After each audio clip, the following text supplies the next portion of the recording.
Everybody, it's Saturday, August the 30th. I probably won't put this up actually until Sunday the 31st. Keith will put it up on That Was the Week. Today, it's the last weekend of the summer, silly season. Not a lot of news, in my view at least, although Keith may disagree, which is why he's put together, in my view at least, on first sight, a slightly absurd headline with lots of people smiling. Users, publishers, and AI. Everybody wins. We've heard that one before, and usually when we see everybody wins, it's everybody losing, especially publishers and users. But Keith, I'm sure you will disagree.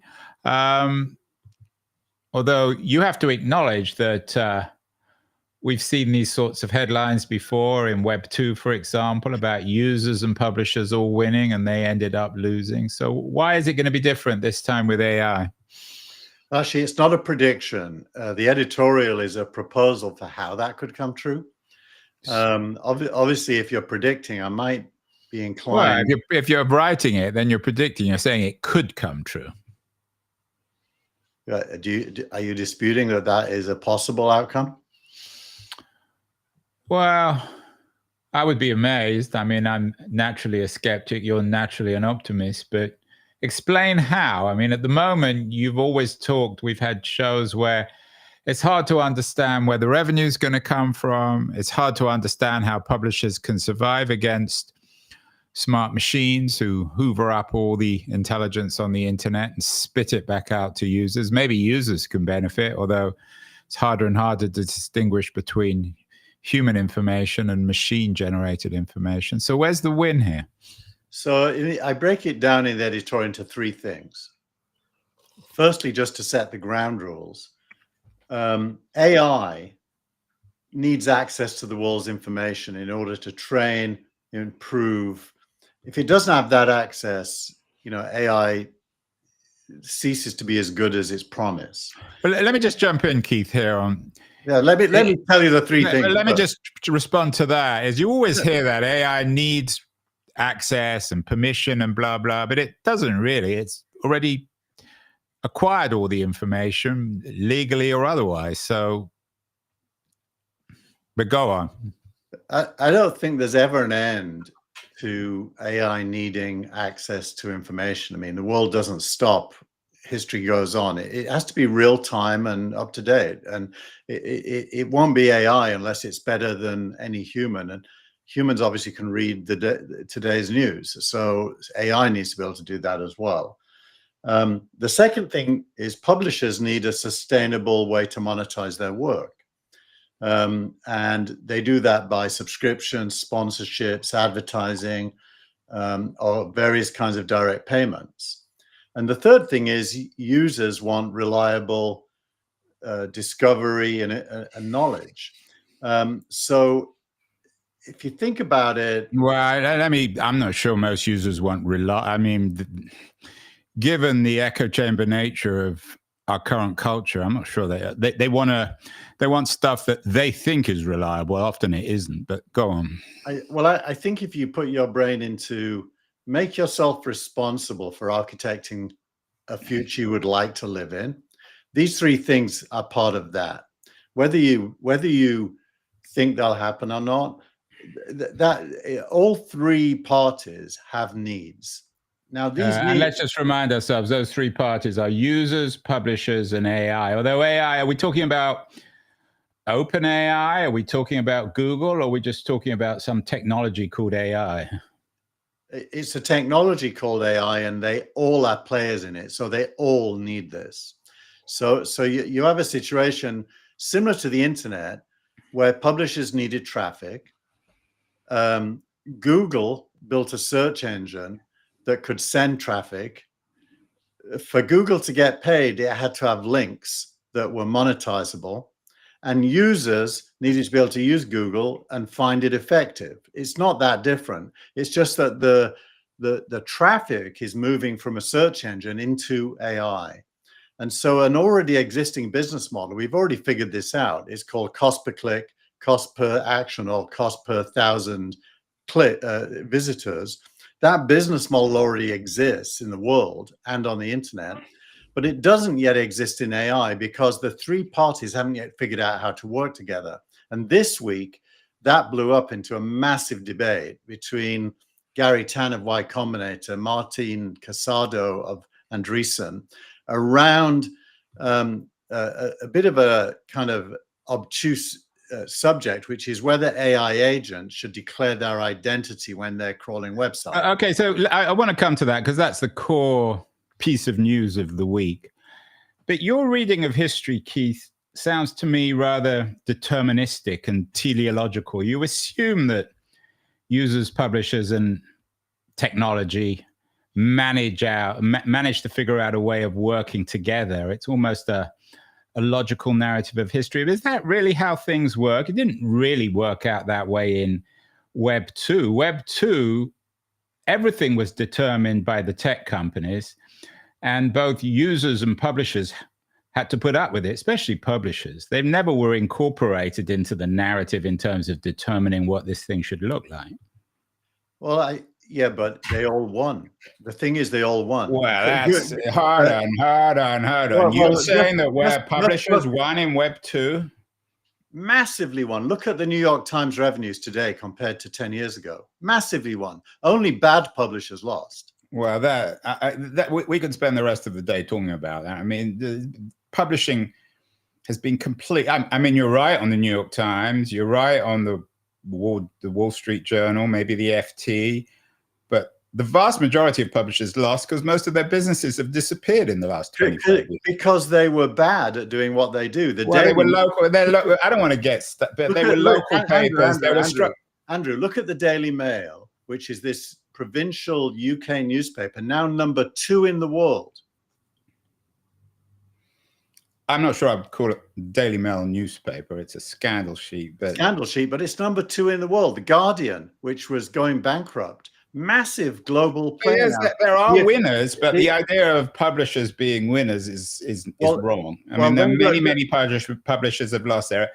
I don't know what the numbers are, but but only bad ones, Andrew. So you mean only bad journalists lost their jobs? Tell me a good publisher that failed because of the internet.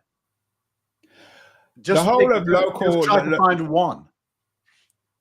All of local journalism has pretty much been decimated. So because it's boring and nobody wants to read it. Well, anyway, go on. I mean, we could spend the rest of the time arguing on that. All I'm saying is you can't blame the massive amounts of traffic that Google sends for the failure of the people who receive the traffic. I'm not blaming anyone. I'm just stating a fact. So Google won because they built this search engine. The publishers who get the traffic beg Google. In fact, they're so worried about AI because Google might shrink. Why? Because their traffic might shrink. So they totally love Google. Well, they have a weird love-hate relationship with Google. They blame Google for everything, but as you say, they want their traffic. And then users love Google. I mean, no one says Google's a bad search engine. It's deteriorated for sure, but we're all glad it exists.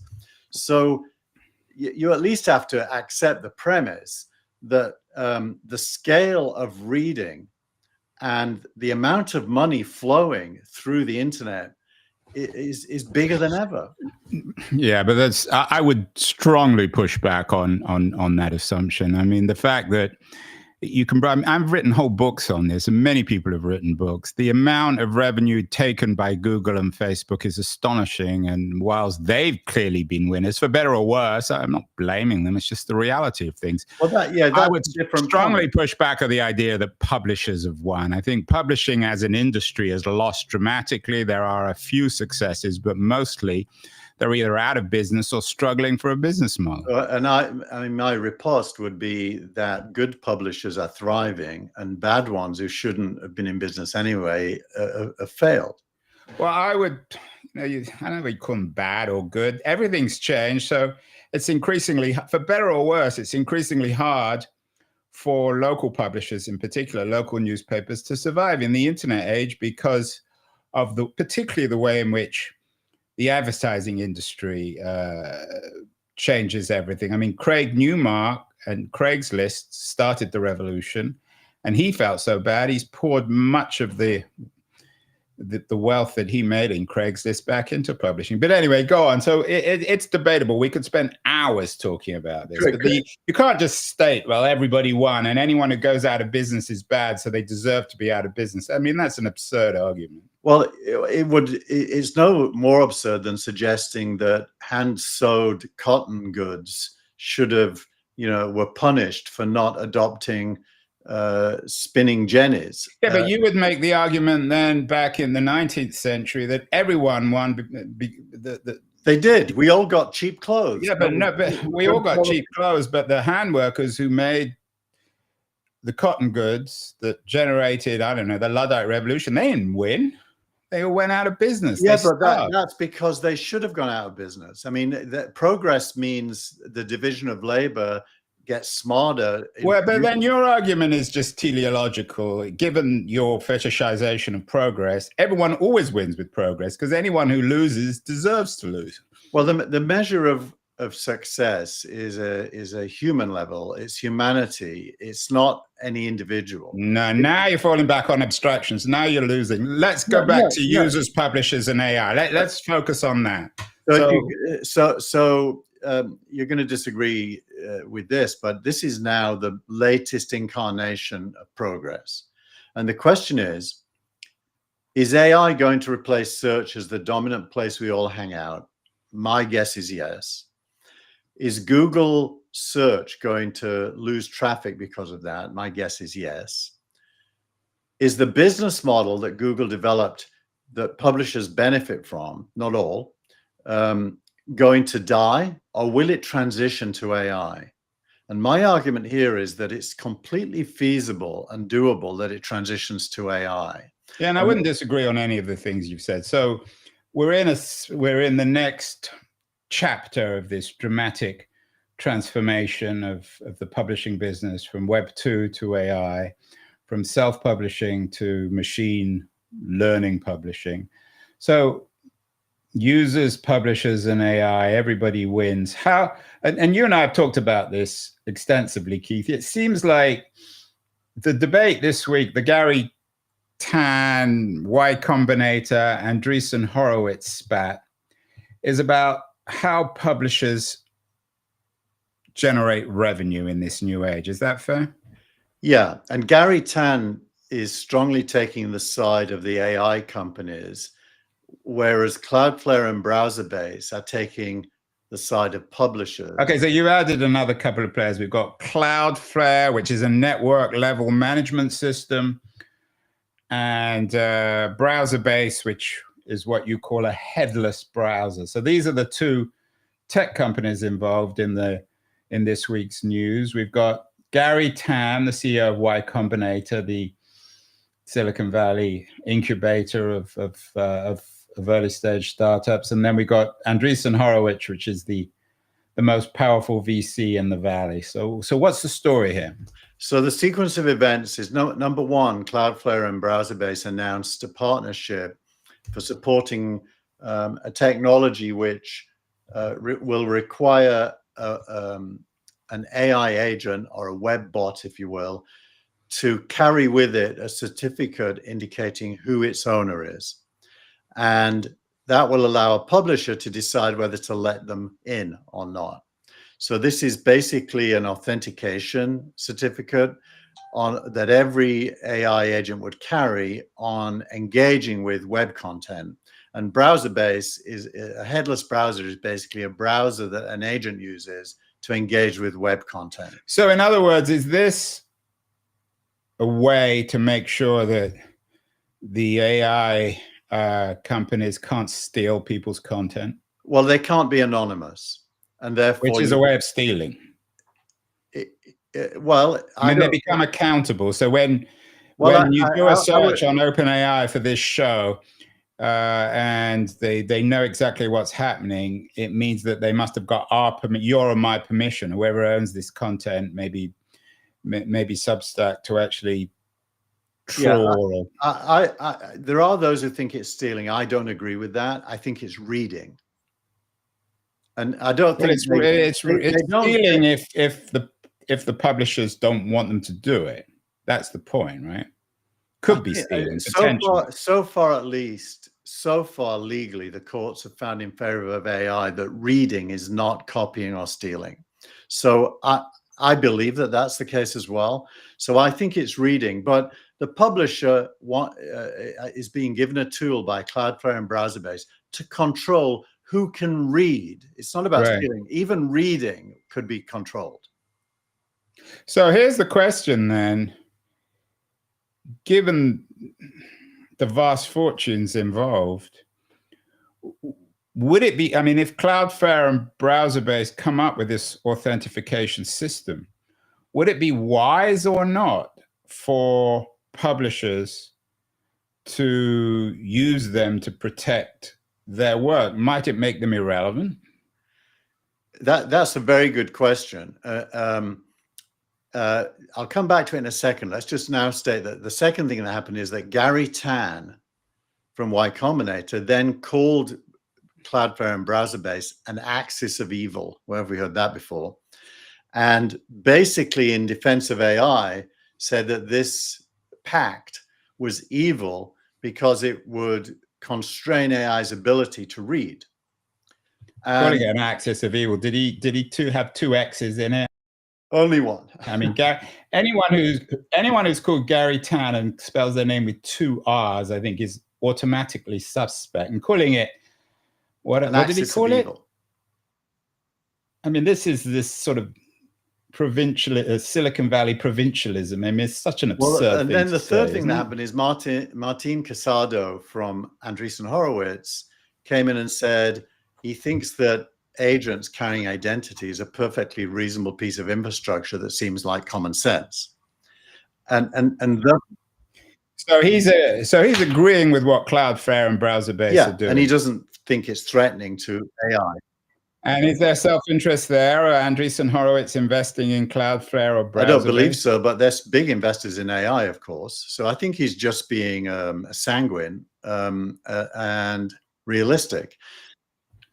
So this axis of evil comment from Tan, is it sort of extreme? Has he been reading too much Ayn Rand? Is it just sort of childish libertarianism that no one should be able to control anything or anyone? Look, I think if one wants to get into the fight, there's a very strong legal base for Garry Tan being right, even if you disagree with him. And lots of people disagree with him, by the way, but lots of other people agree with him.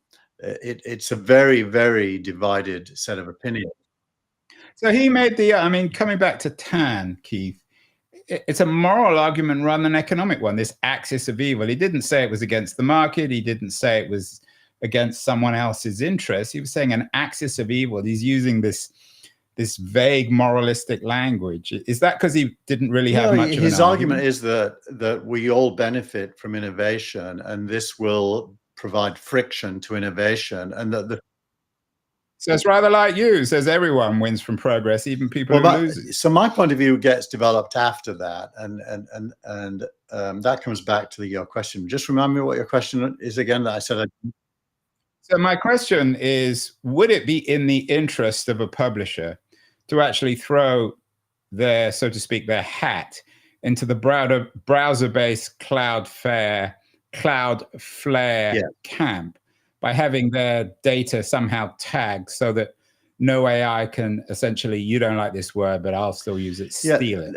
What I think is that publishers need traffic. That's the bottom line. And if AI is going to be where all the traffic goes, publishers ultimately need to make a business relationship to the AI companies. I would disagree. I don't think publishers need traffic. I think publishers need revenue. And you and I have a show, for example, where neither of us have made much of an effort because we're both lazy, but we could probably sell sponsorship on this to some tech company. And I don't think they care that much about the traffic. They care about the few thousand Silicon Valley influencers who enjoy our spats, but traffic doesn't really matter. We're not claiming to be, we're not on Instagram or Let me rephrase what you just said. I think you're arguing against yourself. You're right. Publishers want revenue.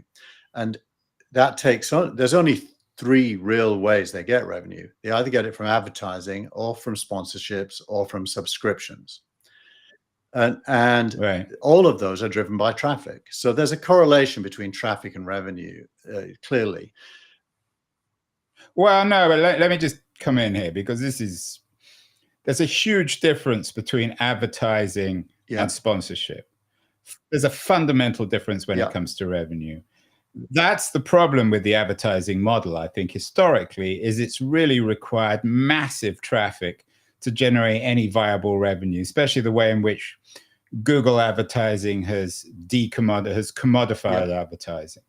Whereas sponsorship, the traffic doesn't really matter. No, it does It's your matter. influence. I mean, obviously someone's got to watch it or listen to it, but it's not the key metric. I think that's naive, Andrew, and I think you and I aren't experienced enough because we don't. I am. It's one area where I am experienced as a publisher, and I know it's not naive at all. I know that I've been doing this podcast for years, and I've been through every version. You're not and I know that successful at the revenue level, so you don't really know. Well, I do know that I'm not successful at advertising, which is incredibly hard. Sponsorship, I'm less unsuccessful. And as I said, I could probably sell sponsorship. I have done in the past. Well, I'm just so I'll agree with you this far. The dollars per thousand subscribers from sponsorship is way higher than the dollars per thousand views for advertising. And yes, sponsorship is a viable business model for people like you and me. I'll agree to that completely. But I also think it isn't true to say the sponsor doesn't care about traffic. The sponsor does care that their money is spent to help influence your readers or listeners. Yeah, I mean, that's obvious. That goes with it. But it's not the first question they probably will ask. They're much more curious. If we were selling sponsorship on this show, they're much more curious as to whether Gary Tan or someone from Andreessen Horowitz is watching or listening than whether we've got 10,000 viewers on Substack. That's clearly true. There's a correlation between the quality of your subscribers and the amount you can charge a sponsor for, getting access to them. But I think we're broadly going to end up agreeing that traffic is not irrelevant. It is a factor. Right, and I don't. We've probably any traffic we've had, Keith, I've probably lost it by writing everybody up who isn't Gary Tan or Y-Com. But that said, if AI, which seems to be the case, is sucking traffic from the open internet into conversations between humans and AI LLM chatbots, then the business model of publishing, whatever the business model is, whether it's sponsorship or subscription or advertising or a combination, needs to find a way to surface inside AI, hopefully without turning AI into an advertising platform. Right, or giving away. I mean, I don't know how you turn our kind of conversation into AI, because it's not what AI does well. But put it this way, we would like this conversation, which is highly relevant to what's going on. We'd like anybody on OpenAI today talking about this topic to have a link to our show surfaced. It would be good for the user. It would be good for AI. We might even agree to pay AI a couple of cents for doing that. And AI, if it sends us traffic, that listener might convert into a subscriber. Okay, so let's use this show as the example of the question I asked, which you acknowledged was a good question. Should we, let's say this Cloudflare browser-based, what Tan called this axis of evil emerges, and we have the option of building a kind of walled garden around this content. Would we want to be in their network? I think the answer is yes, if they agree to surface links. If they summarize what we're talking about without sending the reader to us, then the answer is no. So it comes down to, will AI surface links? Yes or no? And well, links, I mean, we don't care whether somebody comes to keithtier.com or andrewkeen.com. We just want people to see our content. We want them to see our content, but we also want to turn them into subscribers. If I don't know about you, I've got about 100,000 people who read the newsletter. I'd like it to be 200,000. I thought you were going to say you have 100,000 I subscribers. no, I have about 3,000 subscribers on Substack, about 7,000 on LinkedIn, but I have about another 100,000 followers on both LinkedIn and Twitter that see my content, and on Facebook, about another 30,000. So I want that to be a funnel that converts into subscribers in my Substack. And if AI can help me there, then I want a. Although, actually, we should talk about Substack too, because there's an important player. I mean, our business model, if we really wanted to make an effort, would be to turn people who watch and listen to this on Substack into sponsors of our show. I don't know how the AI piece plays into that. Well, it comes down to which sponsors are typically businesses. It comes down to which businesses want to be associated with our content. Sadly, the answer may be none, given our content. But well, maybe Mr. Cloudflare or Mr. Browserbase, if you're listening or watching, you should pay Keith and I to talk about your but I don't want to be paid companies like that. I as it happens, my editorial this week is completely in favor of the Cloudflare Browserbase deal, and is trying to say to public well, there you have it. Then they should. And it's saying to the AI companies, don't be scared of this, embrace it, because actually it's good for you as well. And Gary Tan's knee-jerk reaction is understandable, but probably too short-sighted. So you're on the Andreessen. I'm surprised. So you're going against the incubator spirit of Gary Tan and the libertarian spirit, and saying that what Cloudflare and Browserbase is doing is actually good. And is this how potentially, Keith, users, publishers, and AI can all win in this new AI There age? needs to be, I call it a trusted third party, which is a common phrase in the internet.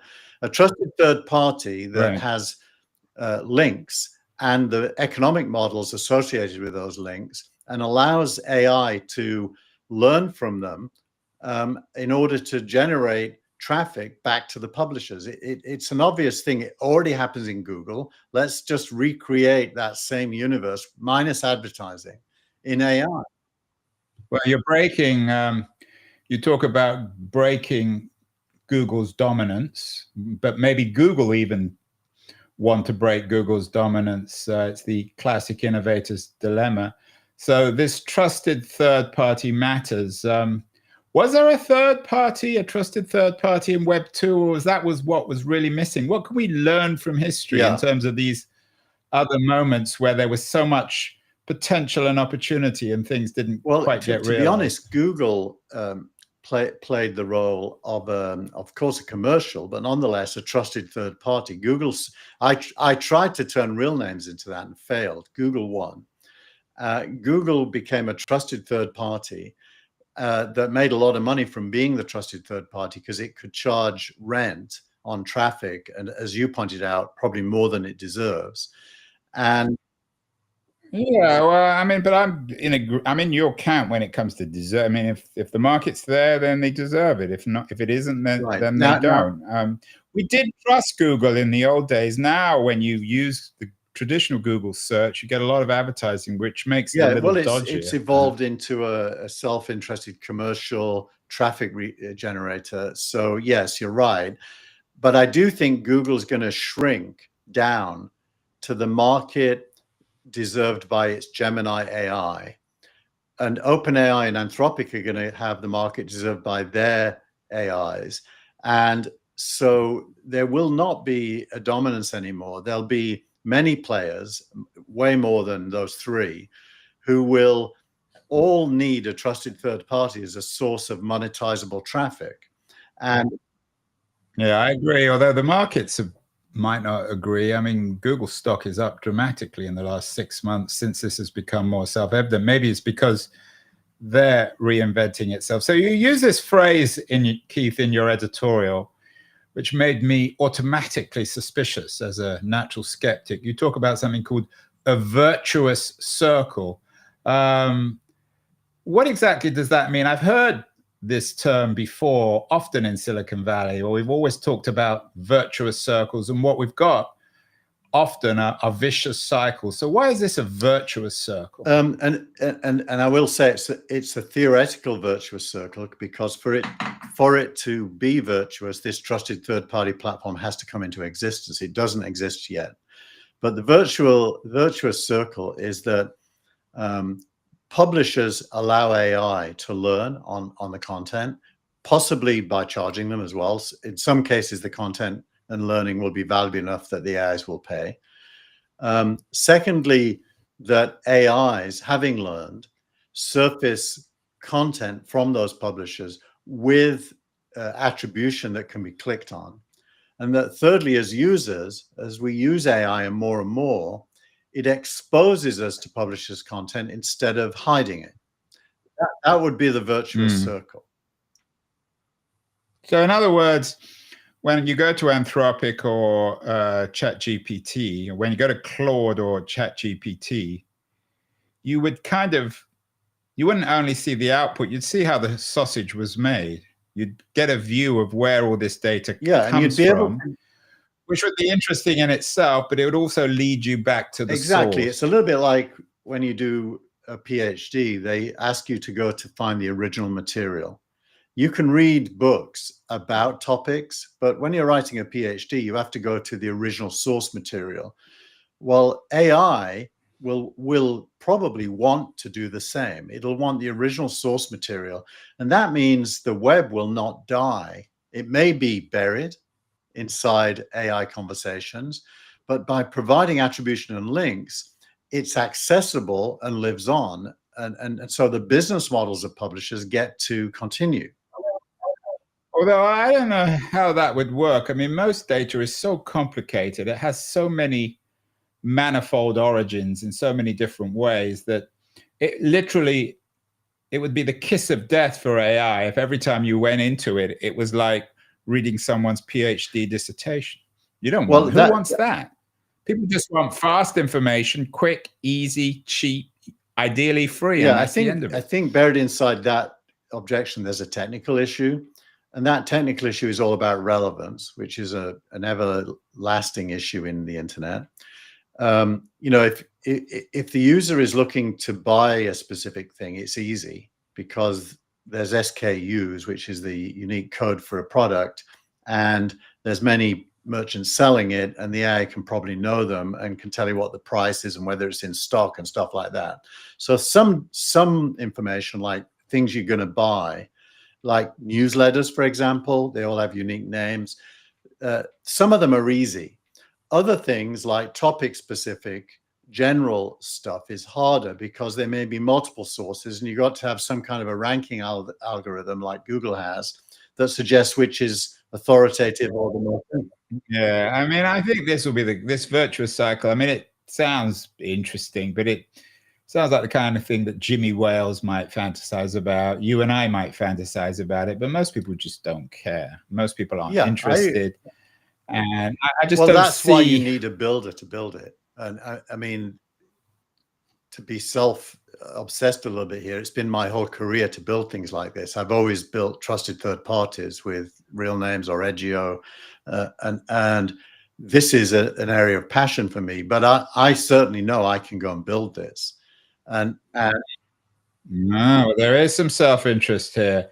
Let's rephrase Keith's headline: users, publishers, and AI. Everyone wins if we trust Keith. Is that fair? Well, if I was to build it, that would be true. But I think a trusted third...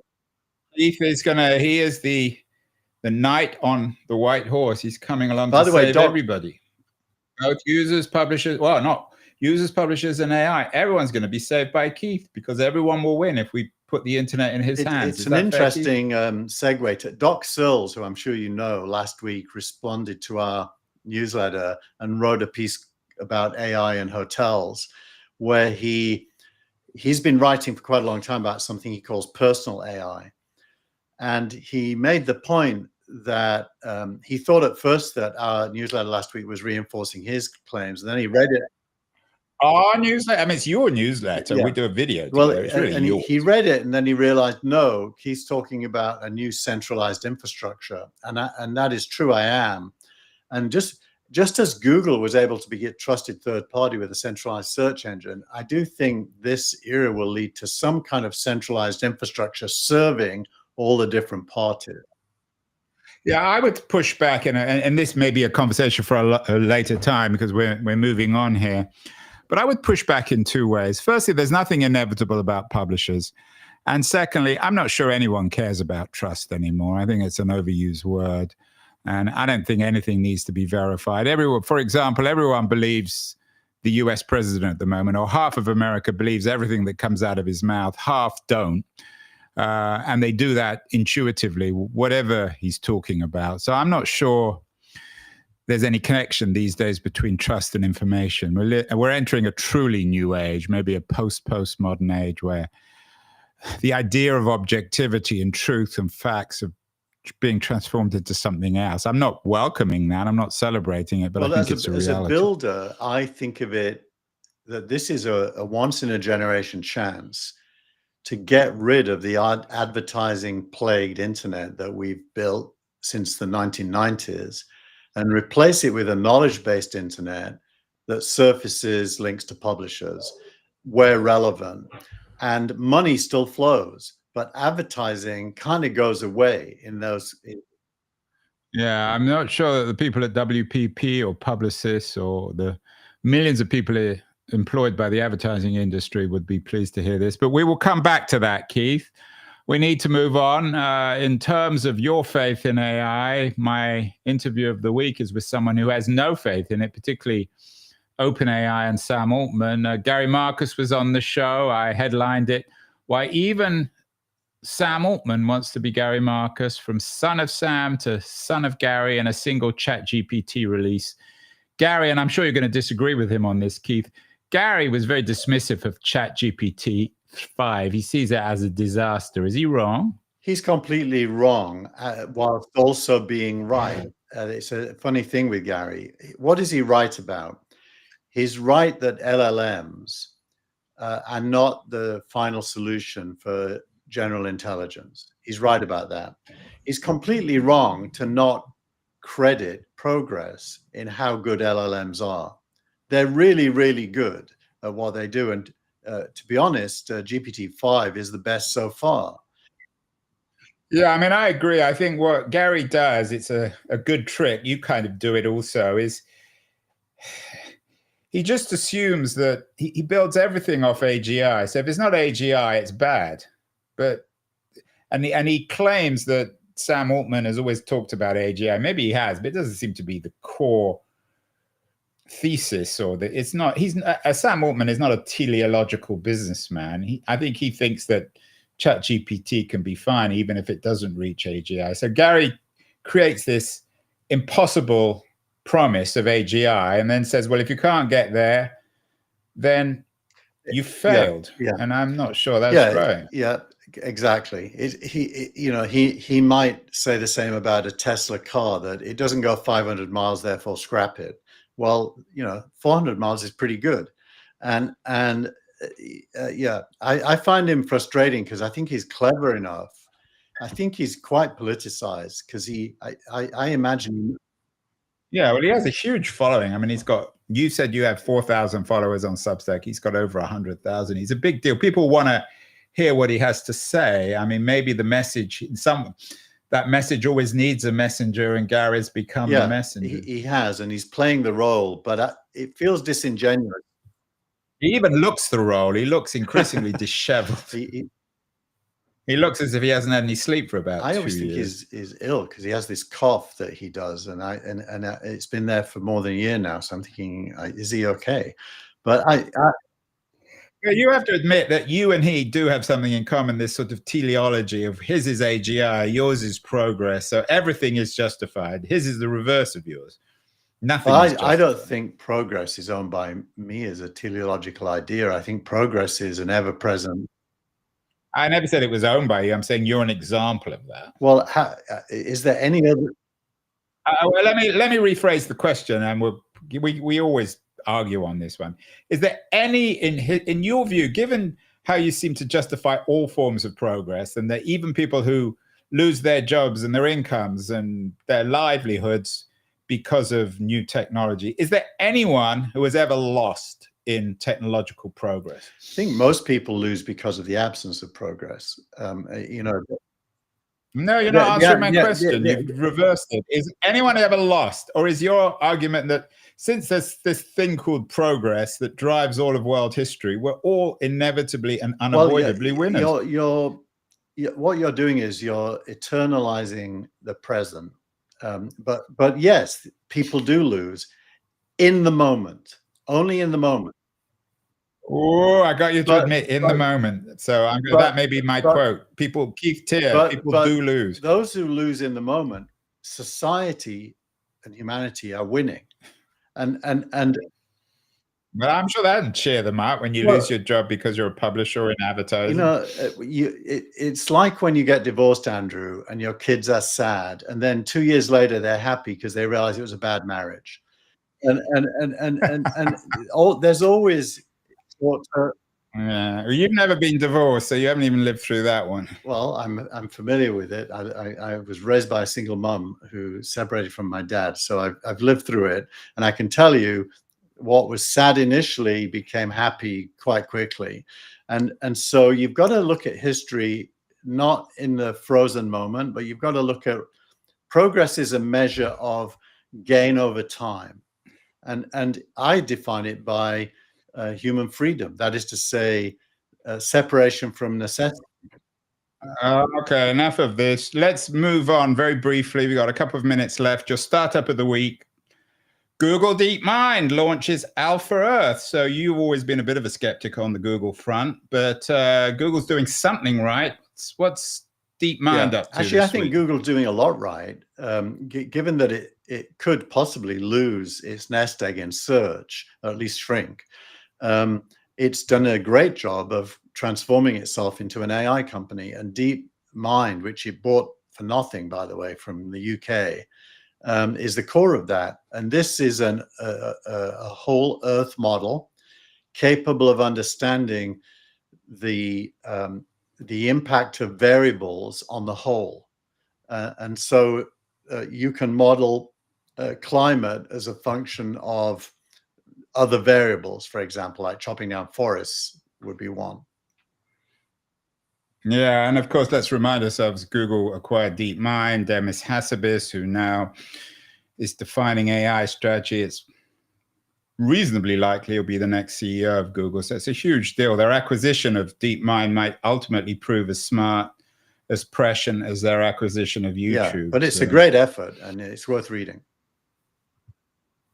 Good. And then finally, your post of the week is, we haven't talked about Elon much recently, but SpaceX releases what somebody on YouTube called an amazing new Starship. What's the post of the week? So this is the acknowledging SpaceX's successful launch of its version 3 Starship, which successfully took off.